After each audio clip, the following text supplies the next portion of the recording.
মৰমৰ ছাত্ৰ-ছাত্ৰীসকল, আমি যেহেতু চতুৰ্থ আৰু পঞ্চম দুয়োটা শ্ৰেণীৰ কাৰণে প্ৰজ্ঞান বৃত্তি পৰীক্ষাৰ বাবে প্ৰস্তুতি চলাই আছো আৰু আমি গণিত বিষয়টো আলোচনা কৰি আছো।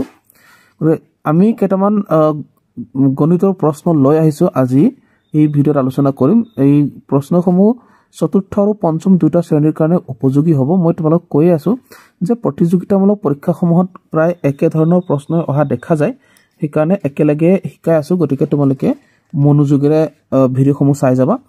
আগৰ ভিডিঅ'সমূহ যদি তোমালোকে চোৱা নাই চাই ল'বা, ঠিক আছে। তাতো আমি বহুত ধুনীয়া ধুনীয়া প্ৰশ্ন যিবিলাক পৰীক্ষাত আহিয়ে থাকে আলোচনা কৰিছো, ঠিক আছে।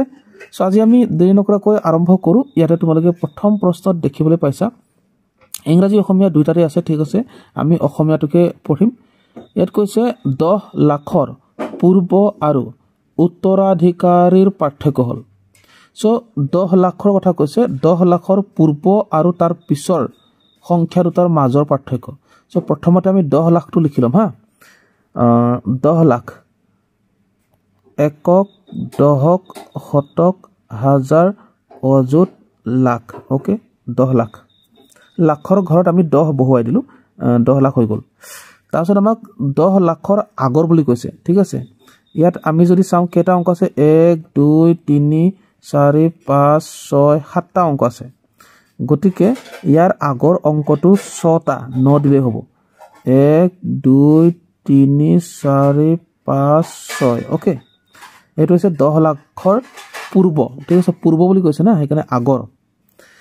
তাৰপিছতে 10 লাখৰ উত্তৰাধিকাৰী বুলি কৈছে। উত্তৰাধিকাৰী মানে ইয়াৰ পিছৰ কথাটো কৈছে, ঠিক আছে। উত্তৰাধিকাৰী মানে কি? পিছৰ। সো 10 লাখৰ পিছৰটো কি হ'ব তেতিয়াহ'লে? 10 লাখৰ পিছৰটো হ'ব 1 10 হাজাৰ অযুত লাখ। ওকে, 10 লাখৰ পিছৰটো হ'ব 10 লাখ 1 আহিব ন। গতিকে হিচাপ কৰি লোৱা তোমালোকে, একক, দশক, শতক, হাজাৰ, অযুত, লাখ। 10 লাখ হৈ গ'ল। 10 লাখৰ আগৰটো আমি পালোঁ এয়া 9 6টা আৰু 10 লাখৰ পিছৰটো পালোঁ 10 লাখ 1। এটা পাৰ্থক্য বুলি কৈছে না। পাৰ্থক্য বুলি ক'লে কি কৰিব লাগে? বিয়োগ কৰিব লাগে। কাক কাক বিয়োগ কৰিম? 10 লাখৰ পিছৰটো আৰু 10 লাখৰ আগৰটো বিয়োগ কৰিম। সো 10 লাখৰ পিছৰটো আমি এইটো পালোৱেই, ঠিক আছে। এটা আগৰটো কি আছিলে? আমি এইটো পাতি লৈছোঁ। 9 কেইটা? 9 6টা।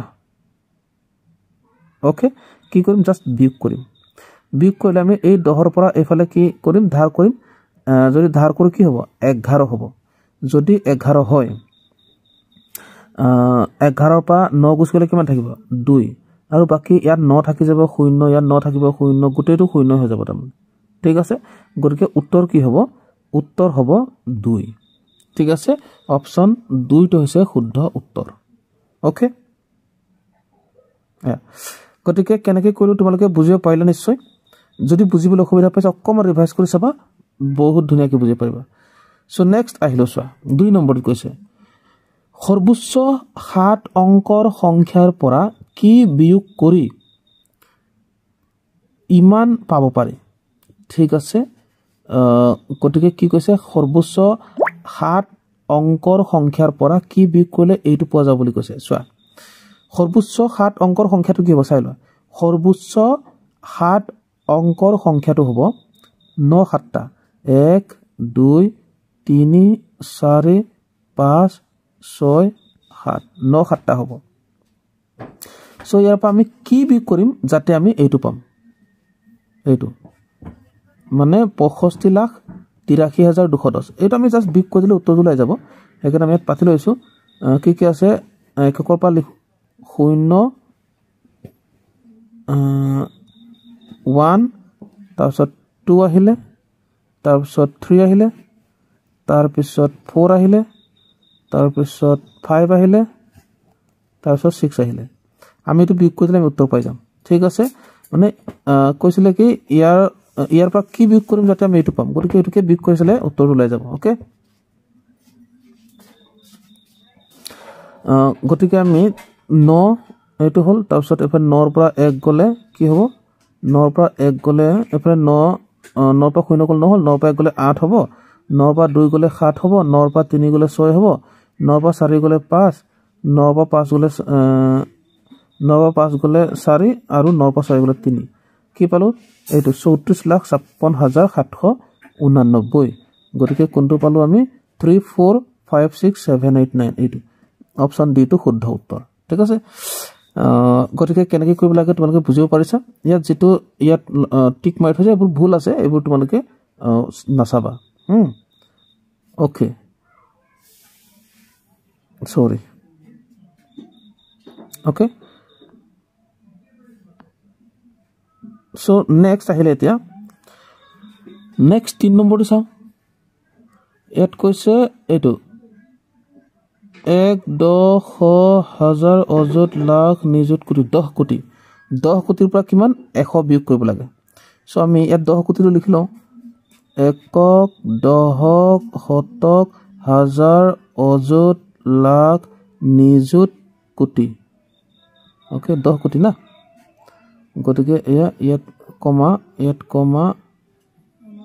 কমা ওকে তা কিমান বিয়োগ 100 বিয়োগ মাত্ৰ 100 সো যদি 100 বিয়োগ হয় কিমান হ'ব বিয়োগ ফলটো 0 পৰা 0 গলটো 0 থাকিব না 0 আকৌ এফালে 1 ধাৰ কৰিলো 10 বুলি ভাবিলো আৰু 10 ৰ পৰা 1 গলে 9 আৰু এফালে কি থাকিব ইয়াত 9 থাকিব ইয়াত 9 থাকিব ইয়াতো 9 থাকিব ইয়াতো 9 থাকিব আৰু ইয়াতো 9 থাকিব গতিকে 9 কেটা পালো 1 2 3 4 5 6 তাৰপিছত দুটা 0 6টা 9 আৰু দুটা 0 ঠিক আছে সো 6টা 9 যদি চাও কত আছে 3 6 এইটো বি টো 6টা 9 আৰু দুটা 0 দেখিলানে 6টা 9 আৰু দুটা 0 এনেকৈ কৰিব লাগে ওকে গতিকে অপচন বি টো শুদ্ধ উত্তৰ ঠিক আছে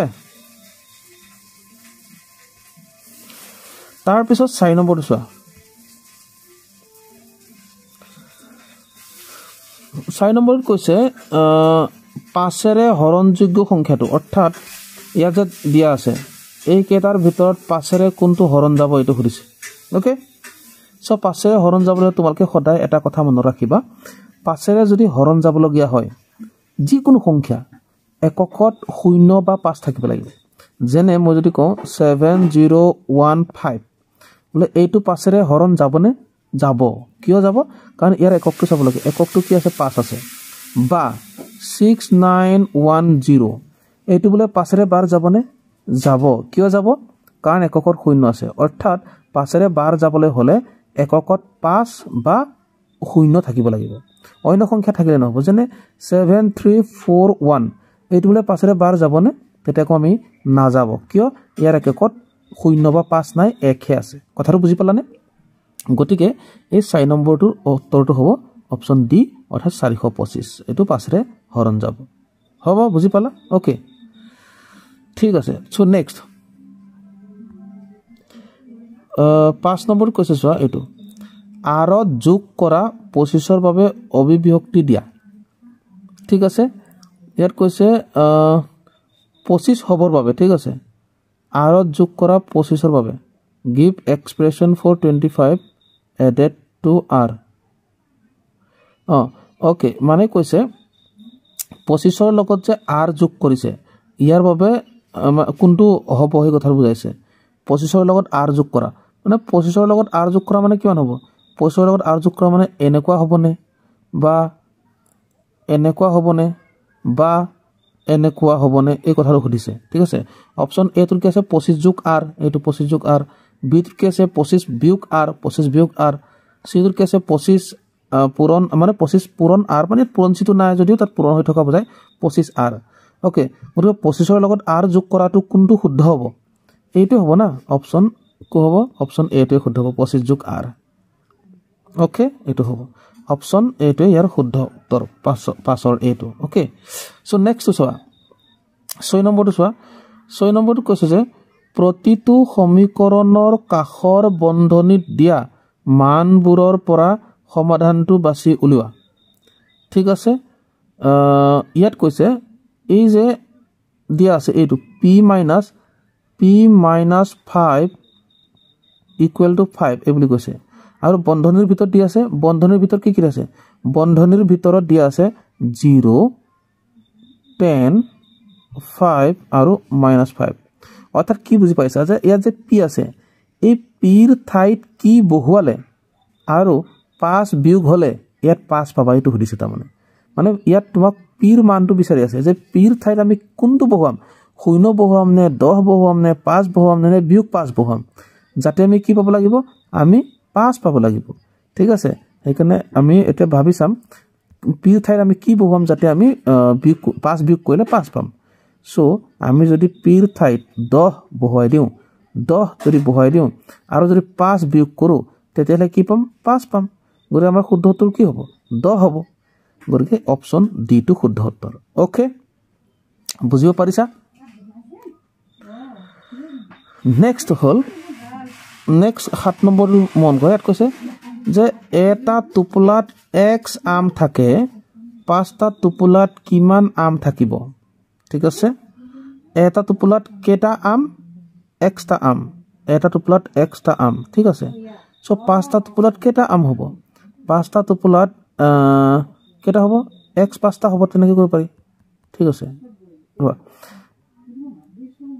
এটা টুপলাত xটা আম 5টা টুপলাত কেটা আম এনেকুৱা হ'ব না 3টা 4টা আৰু 5টা কেটা আম 1 2 3 4 5টা x অৰ্থাৎ 5টা x মানে কি আমি এনেকৈ লিখিব পাৰো 5টা x কেটা পালো আমি x 5টা পালো 5টা টুপলাত 5টা x পাম না গতিকে এইটো শুদ্ধ উত্তৰ কি হ'ব 5x ওকে ঠিক আছে নেক্সট চোৱা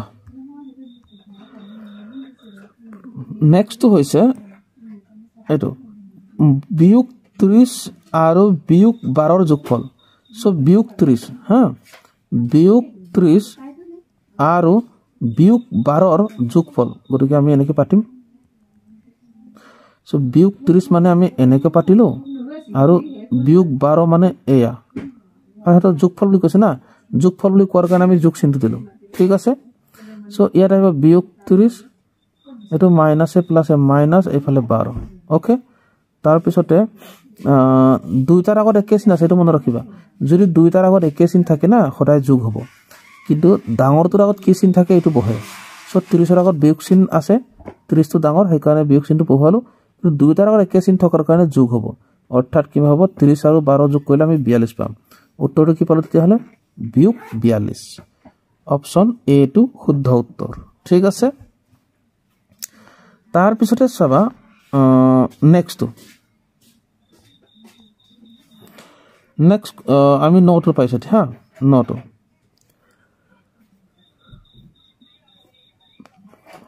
নোটত কৈছে কি এটো হৈছে ডাঙৰ বা সৰু শূন্য ব্যৱহাৰ কৰি সংখ্যাৰ জোৰ তুলনা কৰা ঠিক আছে মানে শূন্য ব্যৱহাৰ কৰি আসলতে এই অসমীয়াৰ অকমান ভুল হৈছে কাৰণ কেলে ইয়াত কৈছে compare pair of numbers using greater or less এটো ইয়াত 0 আৰু কি আছে -15 আছে হা ইয়াত দেখিছানে সোৱা ইয়াত 0 আছে 0 আৰু কি আছে -15 আছে সো 0 আৰু -15ত 0 আৰু -15ত এটা খালি ঠাই আছে এই খালি ঠাইটোত বহুৱাব লাগে তুমি এইটো ডাঙৰ আৰু সৰু এইটো কোনটো চিন বহুবিব তাৰমানে হেতু হৰিছে গতিকে আমি জানো বিয়োগ থকা সকলোবোৰ সংখ্যা শূন্যতকৈ সৰু থাকে ঠিক আছে বিয়োগ থকা সকলোবোৰ সংখ্যা কি বুলি কৈছো শূন্যতকৈ সৰু হা গতিকে শূন্যটো ডাঙৰ হ'ব যদি ডাঙৰ হয় মুখখন মেলি থকা ফালে ডাঙৰ হয় হে বুলি কৈছো মই তোমালোকক গতিকে এয়া এইটো চিন আহিব তাৰ মানে ইয়াত কোনটো আহিব অপচন সি টু শুদ্ধ উত্তৰ হ'ব তাৰ মানে ইয়াত আমাৰ এনেকুৱা চিনটোহে আহিব গ্ৰেড এটুক ডাঙৰ চিন বুলি কয় ডাঙৰ কোন ফালে শূন্য ফালে যোন ফালে মুখখন মেলি থাকে হে ফালে ডাঙৰ ঠিক আছে তাৰ পিছত নেক্সট চোৱা আৰু এটা আছে ওকে ইয়াত কৈছে যে 10 বিয়োগ মানে এটো 10 মাইনাস ইনটু -6 সো এটো কি কৰিব লাগে চোৱা এটো এনেকৈ প্ৰশ্নটো আছে হা ইয়াত আমি 10 আৰু এই মাইনাস আৰু এই মাইনাসটা পূৰণ হৈ আছে কাৰণ এই যেটো ব্ৰেকেট চিন থাকে না এই ব্ৰেকেট চিনটোৱে পূৰণ বুজায় গুৰু এইটো মাইনাস আৰু এইটো মাইনাস সদায় পূৰণ হ'ব মাইনাসে কি হ'ব প্লাস হ'ব আৰু এফালে 6 আহি যাব তেতিয়া ব্ৰেকেটটো খুল খাই যাব ঠিক আছে তাৰপিছতে ইয়াত 10 + 6 সমান কিমান 16 হ'ব গতিকে উত্তৰ কি পালো আমি 16 পালে গতিকে অপচন এ টো শুদ্ধ উত্তৰ গতিকে ছাত্ৰ ছাত্ৰীসকল মই ধুনীয়াকৈ এই কেইটা প্ৰশ্ন তোমালোকলৈ আগবঢ়ালো আশা কৰিছো তোমালোকে বহুত ধুনীয়াকৈ বুজিব পাৰিছা আৰু প্ৰজ্ঞান বৃত্তি পৰীক্ষাৰ লগত জড়িত যিকোনো ধৰণৰ ইনফৰমেশ্যন পাই থাকিবৰ কাৰণে চেনেলটোৰ লগত জড়িত হৈ থাকিবা চেনেলটো ছাবস্ক্ৰাইব কৰি ৰাখিবা ঠিক আছে আজিলৈ ইমানতে সামৰিছো ধন্যবাদ